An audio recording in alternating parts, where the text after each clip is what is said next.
Hey, what's up? Good morning. Kyle Russ here. I'm just getting my coffee ready. I'm gonna go surfing. It's like 9 o'clock. Probably gonna go surfing around.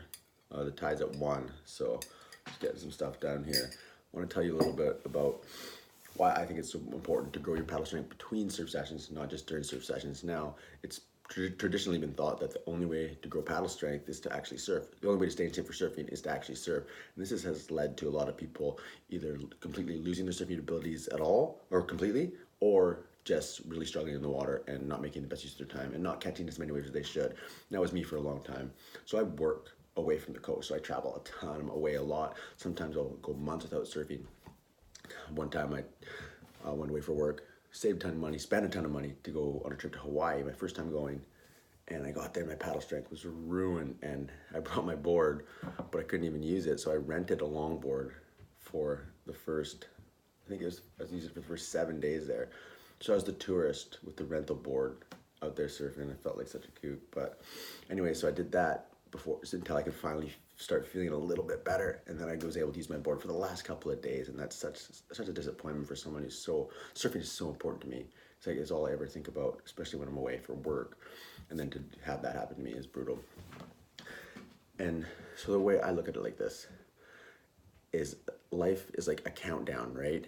I don't. It's not like I'm 35. It's like I have X amount of years left. I look at that end of it. So when it comes to surfing, the amount of times that the weather's right, that the swell's right, that I'm able to be there, and all that stuff, the amount of times that that's going to line up is a tiny, tiny number. And I want to make sure that I'm ready for all of that. So that's why I was obsessed about finding ways to grow and maintain my paddle strength between surf sessions. So if you were only to grow your paddle strength while you surfed, that's like tiny little increments of time. But if you're always growing, that's the path to your potential and to catching those great waves that are in scarcity sometimes, right? So, and even people that get to surf all the time, I've had a lot of people go through my paddle strength program. One guy, he even lives he's a pretty wealthy dude. He lives on the beach at his favorite break. Says he surfs like 15 to 20 times a month during the winter, but when it's down in the summer, he says his paddle strength gets ruined because he only surfs a little bit and only in small waves. And so he said when those awesome swells were coming a couple times a year, he was struggling. So he was getting to surf a lot, but he wasn't getting to surf great in all the best waves. So to me, that's super significant. And it's all about opportunity and what you do with it. You're you're living in a place where you get to surf, but you kind of feel trapped by responsibility and all this stuff. And that's a place where I was at. Some of the really bad advice I got were things like, let's see, the information out there, that's the part of the problem because everyone thinks you can't grow your paddle strength from home. Or the only way to stay in shape for surfing is to actually surf. So a lot of the bad advice I got was just to do pull-ups, just to do push-ups, just to do sprints. That's not even upper body, so that doesn't even make any sense. And trust me, I tried it all. And like I started doing this like it's over 10 years ago now when I started trying to train my paddle strength.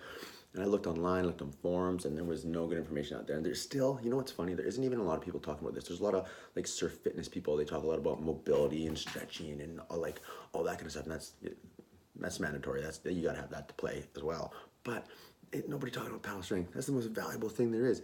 That's your vehicle. That's like your pass to get in. Like if you can't even have paddle strength, you can't be out there. And I'm sure you know what I'm talking about. Like it's the most valuable skill. And going from not having it to having it, I know the contrast. I know the way you experience the ocean totally depends on those physical requirements that you need to get out there. So for me, you know, I don't know if I'm an expert in a ton of things, but it's something I know more about than anybody in the world. There's like one other guy out there who's kind of talking about it, but he's not doing it like me. He doesn't include the breath training. It's not an at-home system.